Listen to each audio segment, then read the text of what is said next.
नमस्कार, India news देख रहे हैं आप और मैं हूं आपके साथ सचिन दुबे। शुरुआत करेंगे फटाफट खबरों की। देश में कोरोना मामलों में लगातार गिरावट दर्ज की जा रही है। 24 घंटे में 38,000 से भी अधिक नए केस सामने आए हैं। 560 मरीजों की मौत हुई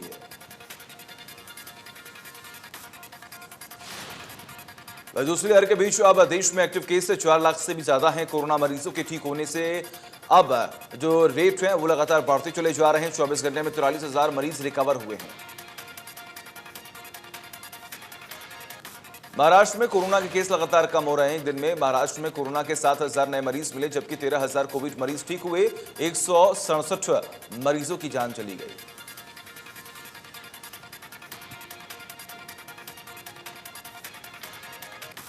दिल्ली में 24 घंटे में 66 से अधिक केस आए सामने। एक मरीज ने दम तोड़ दिया। दिल्ली में अब 600 से भी अधिक केस एक्टिव हैं।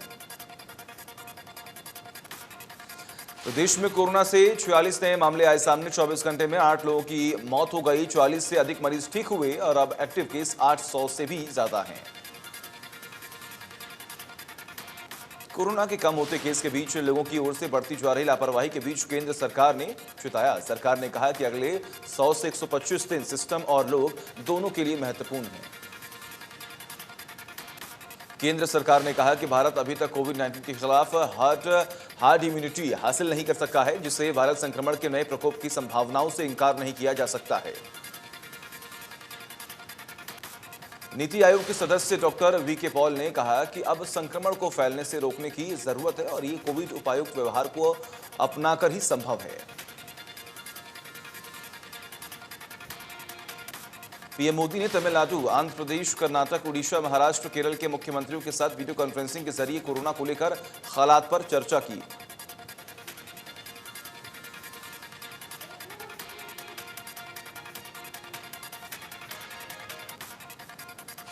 पीएम मोदी ने कहा कि बच्चों को कोरोना से बचाने के लिए पूरी तैयारी करनी होगी। पिछले 2 हफ्तों में यूरोप के देशों में कोरोना बढ़ रही है। यह हमारे लिए चेतावनी है। सार्वजनिक जगहों पर भीड़ लगाने से रोकना होगा।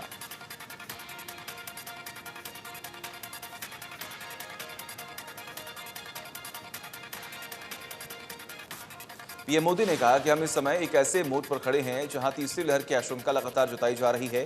कुछ राज्यों में मामलों की बढ़ती हुई संख्या अभी भी चिंताजनक बनी हुई है। पीएम ने कहा कि विशेषज्ञ बताते हैं कि लंबे समय तक लगातार मामले बढ़ने से कोरोना वायरस में म्यूटेशन की आशंका बढ़ जाती है। नए वेरिएंट का खतरा बढ़ जाता है। तीसरी लहर रोकने के लिए प्रभावी कदम उठाना जरूरी है। पीएम ने आगे कहा कि देश के सभी राज्यों को नए आईसीयू बेड्स बनाने, टेस्टिंग क्षमता बढ़ाने और दूसरी सभी जरूरतों के लिए फंड उपलब्ध करवाया जा रहा है। केंद्र सरकार ने 23,000 करोड़ से ज्यादा का इमरजेंसी कोविड रिस्पॉन्स पैकेज जारी किया। एक दिन की राहत के बाद सरकारी तेल कंपनियों की ओर से फिर पेट्रोल के दाम बढ़ाए गए, जबकि डीजल के दाम में कोई बदलाव नहीं हुआ। पेट्रोल की कीमत 29 से 30 पैसे तक बढ़ी है। दिल्ली में पेट्रोल का दाम 101 रुपये 84 पैसे, जबकि डीजल पर का दाम जो है 89 रुपये 87 पैसे प्रति लीटर है। मुंबई में पेट्रोल की कीमत 107 रुपये 83 पैसे और डीजल की कीमत 97 रुपये 45 पैसे प्रति लीटर है। दिल्ली दौरे और सीएम मनोहर लाल, गृह मंत्री अमित शाह से सीएम ने मुलाकात की। अमित शाह के आवास पर दोनों नेताओं की मुलाकात हुई। जनता के लिए अंबाला नगर निगम और मेयर ने पहल की है। सेप्टिक टैंक साफ करवाने के लिए हेल्पलाइन नंबर भी जारी किए गए हैं। 14,420 पर कॉल करके लोग सेप्टिक टैंक साफ करवा सकते हैं। कॉल के बाद अंबाला निगम कर्मचारी टैंक वालों से काम करवाएंगे। लोगों को जागरूक करने के लिए निगम पोस्टर्स लगा रही हैं। हरियाणा बीजेपी प्रदेश अध्यक्ष ओम प्रकाश धनखड़ ने पंचायती राज, नगर परिषद और नगर पालिका चुनाव के लिए प्रदेश स्तरीय प्रबंध समिति का गठन किया है। पंचायती राज चुनाव की बीजेपी हरियाणा प्रबंधन समिति में 10 सदस्य हैं। पंचायती राज चुनाव बीजेपी प्रबंधन समिति के शिक्षा मंत्री कंवरपाल गुर्जर, महिला एवं बाल विकास मंत्री कमलेश ढांडा शामिल हैं। नगर परिषद और नगर पालिका चुनाव प्रबंधन समिति में परिवहन मंत्री मूलचंद शर्मा, पूर्व मंत्री कविता जैन, मनीष ग्रोवर और प्रदेश महामंत्री मोहनलाल कौशिक भी शामिल हैं। पूर्व मंत्री मनीष ग्रोवर की अश्लील इशारों के मामले में मुश्किलें बढ़ सकती हैं। ग्रोवर माफी नहीं मांगते तो संयुक्त किसान मोर्चा महिला आयोग में शिकायत दर्ज कराई है। किसानों ने महिला एवं बाल विकास मंत्रालय और केंद्रीय राज्य महिला आयोग से मामले को लेकर अपील की है। महिला आयोग में शिकायतकर्ता अमित सांगवान का कहना है कि पुलिस दबाव के चलते ग्रोवर पर कार्रवाई नहीं कर रही है। वैक्सीन मुहिम में गुरुग्राम स्वास्थ्य विभाग की बड़ी उपलब्धि मिली है। गुरुग्राम के 7 गांवों में 100% लोगों को वैक्सीन लगाई गई है। गुरुग्राम के हसनपुर और अमलियमपुर में गांव के 100% लोगों को वैक्सीन लगाई गई। गुरुग्राम के सभी गांव को चिन्हित कर बारी बारी से वैक्सीनेट किया जा रहा है। गुरुग्राम में अब तक 16 लाख से ज्यादा लोगों को वैक्सीन लगाई जा चुकी है। गुरुग्राम के दीप होटल में बने स्विमिंग पूल में डूबने से 2 की मौत हो गई। पुलिस ने दोनों शव पोस्टमार्टम के लिए भिजवा दिए हैं। मामले की जांच अब की जा रही है। डिप्टी स्पीकर रणबीर सिंह गंगवा की गाड़ी पर हमले को लेकर सिरसा पुलिस ने किसानों पर एक और एफआईआर दर्ज किया है। एफआईआर में करीब 100 से ज्यादा किसानों के नाम शामिल हैं। पुलिस ने एफआईआर में आरोप लगाया कि पुलिसकर्मी को गाड़ी से कुचलने की कोशिश की गई है। पुलिसकर्मी को जान से मारने की धमकी देने का भी आरोप है। करनाल में खाद्य एवं आपूर्ति विभाग की लापरवाही से करोड़ों रुपए का सरकारी गेहूं खराब हो गया है। गोदाम में रखे गेहूं के कट्टे के वजन में शॉर्टेज भी मिली है। मामला गड़बड़ी का लग रहा है। अनाज गोदाम में मिली गड़बड़ी से खाद्य आपूर्ति विभाग में फर्जीवाड़े का मामला सामने आया। विभाग के मुताबिक करीब 1 करोड़ 15 लाख रुपए का गेहूं खराब हुआ है, जिसको लेकर चार्जशीट दाखिल कर दी गई है। परिवहन मंत्री मूलचंद शर्मा ने बल्लभगढ़ शहर को लगभग 2 करोड़ रुपए की सौगात दी है। सेक्टर 3 नाहर सिंह कॉलोनी, पूर्व चावला कॉलोनी समेत कई कॉलोनियों से गंदे पानी की निकासी के लिए सीवर का काम पूरा हुआ है। मूलचंद शर्मा ने कहा कि मुख्यमंत्री मनोहर लाल की 5 करोड़ की घोषणा जल्द पूरी होगी। 2 करोड़ से बनाई जा रही 4 लाइन सड़क का भी काम चला हुआ है। फरीदाबाद के खोरी गांव में अपना आशियाना टूटते देख बच्चे सदमे में हैं। बच्चों का कहना है कि कोरोना के चलते वो पहले से ही पढ़ाई नहीं कर पा रहे हैं और अब उनका मकान टूट रहा है। भारतीय जनता पार्टी ने राष्ट्रीय युवा मोर्चा की कार्यकारिणी की घोषणा की है, जिसमें भाजपा युवा मोर्चा गुजरात के सह प्रभारी और हरियाणा के युवा नेता गौरव गौतम को राष्ट्रीय मंत्री बनाया गया है। रानिया में किसानों ने अपने किसान साथियों की गिरफ्तारी को लेकर सांसद सुनीता दुग्गल के खिलाफ जमकर विरोध किया और किसानों पर दर्ज केस रद्द करने की मांग की है। किसान नेता ने बताया कि कुछ दिन पहले सिरसा में सांसद सुनीता दुग्गल का विरोध करने पर किसानों के खिलाफ केस दर्ज किया गया। अगर उनकी रिहाई नहीं होती तो बड़े स्तर पर विरोध प्रदर्शन किया जाएगा। पुरातत्व में पीएचडी कर रहे फरीदाबाद के युवक ने दावा किया है कि अरावली की पहाड़ियों में 50,000 साल का या उससे भी पहले से मानव रहा करते थे। अब इस मामले में हरियाणा के पुरातत्व संग्रहालय निदेशालय ने कमेटी का गठन किया है ताकि इस मामले और राज्य गहराई से जांच की जाए। छात्र ने अरावली के अंदर 2 साल तक रिसर्च कर मानव जाति के कुछ ऐसे चिन्हों को खोज निकाला है जिससे साबित होता है कि अरावली के अंदर 50,000 साल पहले भी मनुष्य रहते थे और वो पहाड़ के पत्थरों पर शेल आर्ट बनाते थे। अचानक से यमुना में ज्यादा पानी आने पर कैंटर चालक पानी में फंस गया, जिसकी सूचना पुलिस को दी गई। पुलिस की सतर्कता से कैंटर चालक की जान बचाई गई। जुलाना में थाना प्रभारी ने लोगों को जागरूक करने के लिए सड़क सुरक्षा अभियान की शुरुआत की है। इस दौरान थाना प्रभारी ने पुराना बस स्टैंड पर नाका लगाकर दोपहिया वाहन चालकों की जांच की है। सड़क सुरक्षा अभियान के दौरान बिना हेलमेट वाले लोगों को हेलमेट पहनने की नसीहत दी गई। ऐसे लोगों को हेलमेट भी मौके पर ही खरीदवाए। बिना कागजात वालों के खिलाफ थाना प्रभारी सख्त नजर आए। पलवल के कटेसर गांव में पति पत्नी की आपस में विवाद के बाद पति ने पत्नी की चाकुओं से गोदकर हत्या कर दी। हत्या करने के बाद पति ने खुद को भी चाकू से गोदा। पुलिस ने महिला का शव पोस्टमार्टम के लिए नागरिक अस्पताल पहुंचाया। युवक की हालत गंभीर बताई जा रही है। युवक की गर्दन पर चाकुओं के घाव हैं। नागरिक अस्पताल में उसे दिल्ली सफदरगंज रेफर किया गया। फरीदाबाद प्रशासन ने खोरी गांव में तोड़फोड़ के बाद बेघर हुए हजारों परिवारों को राधा स्वामी आश्रम में ठहराने की व्यवस्था की, जहां उनके रहने और खाने की व्यवस्था की गई है। प्रशासन की ओर से बेघर हुए लोगों को फ्लैट देने के लिए फॉर्म भी भरवाए जा रहे हैं। प्रशासन ने खोरी गांव में मुनादी कराई, लेकिन कई लोग अब भी घरों को छोड़कर नहीं जाना चाहते। लोगों का ये कहना है कि 2 दिन का खाना तो प्रशासन आश्रम में खिला देगा, उसके बाद वो अपने बच्चों को लेकर कहां जाएंगे। फ्लैट देने के लिए अभी तो सिर्फ फॉर्म भरे जा रहे हैं, पता नहीं उन्हें रहने के लिए आशियाने कब मिलेंगे। कोसली पुलिस ने 5,000 रुपए के इनामी बदमाश को गिरफ्तार किया है। बताया जा रहा है कि बदमाश पिछले 5 साल से फरार चल रहा था। बदमाश पर दुष्कर्म, हत्या, लूट जैसे मामलों में केस दर्ज है। इंद्री में चोरों ने इनेलो कार्यालय और मेडिकल स्टोर को निशाना बनाया और हजारों रुपए कीमती सामान पर हाथ साफ कर दिया। इनेलो कार्यकर्ताओं ने पुलिस को सूचना दी है।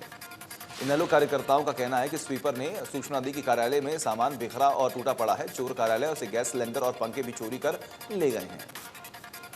नूह में बागवानी मिशन इंप्लीमेंटेशन यूनिट की मीटिंग हुई, जिसमें बागवानी विभाग की जिले में चलाई जा रही स्कीमों पर चर्चा की गई। इस साल खेतों में 415 एकड़ में नए बाग लगाए जाएंगे। 2000 एकड़ में बरसाती प्याज पर अनुदान दिया जाएगा और 500 एकड़ में बाकी सब्जियों पर किसानों को अनुदान मिलेगा।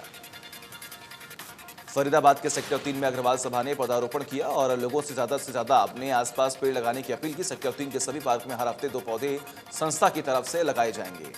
अग्रवाल सभा के पदाधिकारियों का कहना है कि जिस तरह से कोरोना की दूसरी लहर में ऑक्सीजन की कमी देखी गई, उसे देखते हुए पार्क में ऑक्सीजन युक्त पौधे लगाए गए। स्वास्थ्य विभाग में मेरा गांव सुरक्षित गांव अभियान का बड़ा असर दिखा। जिले के 12 गांव 100% वैक्सीनेट हुए। जिले की आधी आबादी को वैक्सीन लग चुकी है।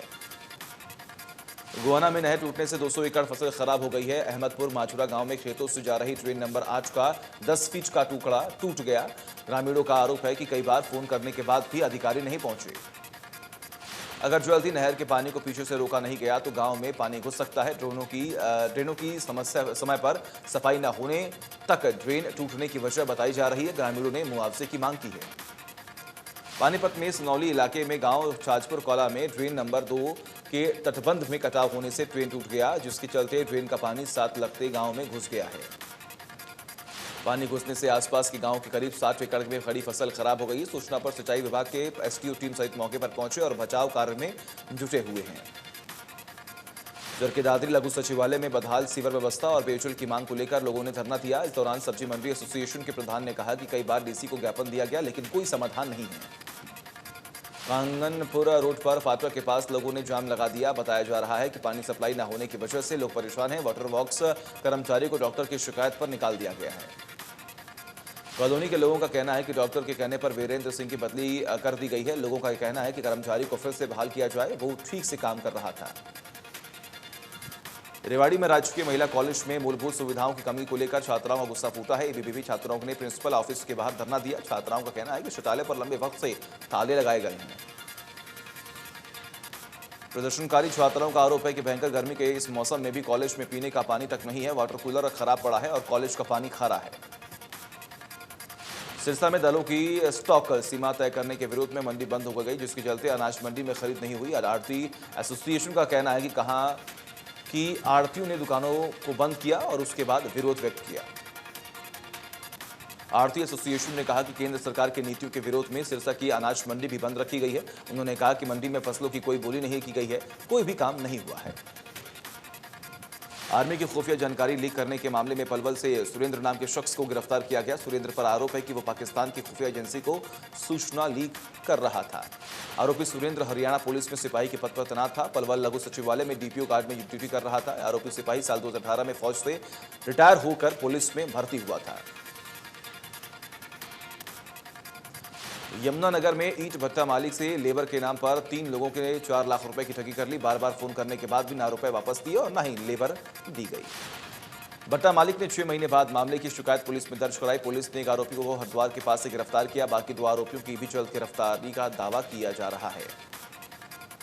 वहीं सोनीपत पुलिस ने 44 से ज्यादा वाहनों की चोरी करने वाले गिरोह का पर्दाफाश किया है। गिरोह के एक बदमाश को पुलिस ने गिरफ्तार किया। साथ ही इको वैन, अवैध हथियार और जिंदा कारतूस बरामद किए गए। पुलिस ने आरोपी बदमाश से 7 वाहन बरामद किए। आरोपी जोगेंद्र पर हापुड़ में हत्या करने समेत कई मामले दर्ज किए गए। पूछताछ में कई वारदातों के राज खुलने की उम्मीद है। गोहाना के मिर्जापुर खेड़ी गांव में 3 मई 2012 को अवैध संबंधों के चलते वेदपाल की पत्नी ने अपने प्रेमी के साथ मिलकर अपने वेदपाल की हत्या कर दी गई और मामले में 2 आरोपियों को पहले ही गिरफ्तार कर लिया गया है। जांच जारी है। वही मामले में अब 9 साल बाद तीसरा आरोपी करमवीर भी गिरफ्तार कर लिया गया है। जांच अधिकारी रमेश कुमार के मुताबिक पत्नी और उसके प्रेमी ने साथी के साथ मिलकर वारदात को अंजाम दिया। जर्जर के लिंग जांच गिरोह का भांडाफोड़ हुआ। मामले में पुलिस ने 2 महिलाओं समेत 3 को गिरफ्तार किया है। फतेहाबाद स्वास्थ्य विभाग की टीम को लिंग जांच की सूचना मिली थी। स्वास्थ्य विभाग की ओर से भेजे ग्राहक के 55,000 रुपए के लिए गए थे, जो स्वास्थ्य विभाग की टीम ने बरामद कर लिए हैं। विभाग की महिला कर्मचारी फिलहाल फरार है।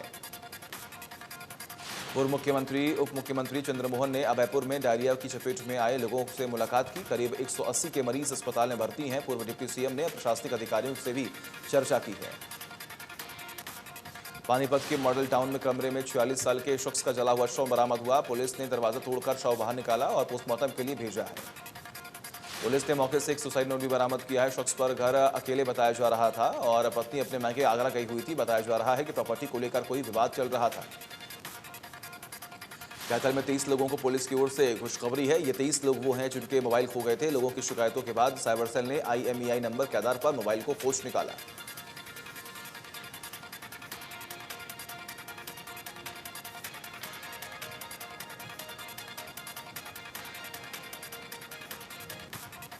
पुलिस ने 23 मोबाइल बरामद कर उनके मालिकों को वापस दिए हैं। ये मोबाइल महंगे बताए जा रहे हैं। मोबाइल मिलने के बाद लोगों ने पुलिस का आभार व्यक्त किया। एसपी लोकेंद्र सिंह ने जानकारी दी है। नरवाना में जन स्वास्थ्य विभाग के कर्मचारी ने अपनी मांगों को लेकर कार्यालय के बाहर धरना दिया। कर्मचारियों ने कहा कि 8 महीने बीत जाने के बाद भी उन्हें वेतन नहीं दिया जा रहा। मांगे पूरी न होने पर अनिश्चितकालीन धरना देंगे। यमुनानगर के बिलासपुर के गांव में अजगर ने बंदर को निगल लिया, जिसके बाद गांव में दहशत फैल गई। मामला रामपुर कंबोयान गांव का बताया जा रहा है। एक किसान ने खेतों में बड़े अजगर को अपने मुंह के बंदर को दबोचे हुए देखा तो वह डर गया। मामले की सूचना पर गांव वाले मौके पर पहुंचे तो लेकिन सांप के पास जाने की हिम्मत किसी की भी नहीं हुई। ग्रामीणों का यह कहना है कि जंगल में और भी अजगर हो सकते हैं और पिछले दिनों सोम नदी में आए पानी के साथ भी अजगर पानी के बहाव के साथ बहाकर आ सकता है। ग्रामीणों की वन विभाग से अपील है कि वो जल्द से जल्द गांव वालों को सुरक्षित बचाएं। तरावड़ी अनाज मंडी में बनी अतुल किसान मजदूर कैंटीन किसान और मजदूरों को रियायती दर पर खाने की सुविधा उपलब्ध करवा रही है। यहां पर रोजाना 450 से ज्यादा लोग सिर्फ 10 रुपए में भरपेट खाना खा रहे हैं। सरकार ने मंडियों में अटल किसान मजदूर कैंटीनों को चरणबद्ध तरीके से स्थापित करने की पहल की है। तरावड़ी में कैंटीन को देखरेख का जिम्मा स्वयं सहायता समूह से जुड़ी महिलाओं को दिया गया है। स्वयं सहायता समूह की महिलाओं ने तरावड़ी कैंटीन के स्वच्छता का भी ध्यान रखा है। किसानों और मजदूर ने कैंटीन में मिल रहे खाने की क्वालिटी और साफ सफाई का तरीका भी साफ कर दिया है। साइबर सिटी के लेजर वैली पार्क के पास पत्थरों से कुचल कर की गई हत्या की गुत्थी को गुरुग्राम की क्राइम ब्रांच ने सुलझाते हुए एक युवक को गिरफ्तार किया। जांच जारी है। कश्मीर के आतंक में के खिलाफ सुरक्षा बलों का ऑपरेशन क्लीन लगातार जारी है। श्रीनगर के सौरे इलाके के आतंकियों और सुरक्षा बलों के बीच मुठभेड़ हुई। मुठभेड़ में 2 आतंकी ढेर हो गए। राष्ट्रीय फिल्म पुरस्कार विजेता अभिनेत्री सुरेखा सीकरी का मुंबई में निधन हो गया। 75 साल की सुरेखा सीकरी को कार्डियक अरेस्ट हुआ था। मशहूर सीरियल मालिका वधू में दादी सा का भूमिका निभाने के बाद वो घर घर की पहचान बन गई थी। बॉलीवुड एक्ट्रेस कैटरीना कैफ का जन्मदिन कल था और कैटरीना का जन्म 1983 को हांगकांग में हुआ था। 2003 में फिल्म बूम से हिंदी फिल्म इंडस्ट्री में कदम रखने वाली कैटरीना बॉलीवुड की टॉप एक्ट्रेस में से शामिल हैं। टी सीरीज कंपनी के मैनेजिंग डायरेक्टर भूषण कुमार के खिलाफ दुष्कर्म का केस दर्ज कर लिया गया है। आरोप है कि भूषण कुमार ने टी सीरीज के प्रोजेक्ट में काम दिलाने का लालच देकर 30 साल की एक महिला से दुष्कर्म की वारदात को अंजाम दिया था। कई फिल्मों में काम कर चुकी सीनियर एक्ट्रेस सविता बजाज भी पाई को मोहताज हो गई हैं। हाल ही में मदद की गुहार लगाते हुए सविता बजाज ने बताया कि उनकी सारी जमा पूंजी खत्म हो गई है। गुजारा मुश्किल हो गया है। अभिनेता रघुवीर यादव और उनकी पत्नी पूर्णिमा खड़गे लंबे समय से अलग रह रहे हैं। अब पूर्णिमा ने रघुवीर पर कई गंभीर आरोप लगाए हैं और कहा है कि उन्हें एली मनी के पैसे नहीं मिले हैं। तापसी पन्नू ने बड़ा ऐलान किया है। वो प्रोड्यूसर बन गई हैं और अपनी फिल्म निर्माण कंपनी आउटसाइडर्स फिल्म से शुरू की है। इसके कुछ घंटों तक तापसी ने अपने प्रोडक्शन हाउस की पहली फिल्म ब्लर का मोशन पोस्टर भी रिलीज किया है। टीवी एक्ट्रेस शाइनी दोषी और उनके लॉन्ग टाइम बॉयफ्रेंड लविश खैराचनी ने गुरुवार को शादी कर ली है। इस कपल की शादी की तस्वीरें सोशल मीडिया पर धूम मचा रही हैं। शाइनी दोषी इन दिनों टीवी सीरीज पांड्या स्टोर में काम कर रही हैं। एक्ट्रेस मंदाकिनी आखिरकार 2 दशकों के बाद बॉलीवुड में वापसी कर रही हैं। दिवंगत राज कपूर के साल 1985 में आई फिल्म राम तेरी गंगा मैली में अपनी शानदार अदाकारी से उन्होंने सिनेमा पर एक अलग छाप छोड़ी थी। भारत की सबसे प्रसिद्ध महिला कलाकारों में से एक अमृता शेरगिल की एक पेंटिंग इन द लेडीज एनक्लूजर को एक नीलामी में 37.8 करोड़ रुपए में बेचा गया। यह नीलामी सैफर आर्ट की ओर से आयोजित की गई थी। बॉलीवुड सुपरस्टार सलमान खान के जीजा आयुष शर्मा ने अंतिम की रिलीज के पहले अपने फिटनेस पर जमकर काम किया। इतना ही नहीं, वह अपने नए प्रोजेक्ट्स के लिए भी अपनी फिजिक पर खास जोर दे रहे हैं।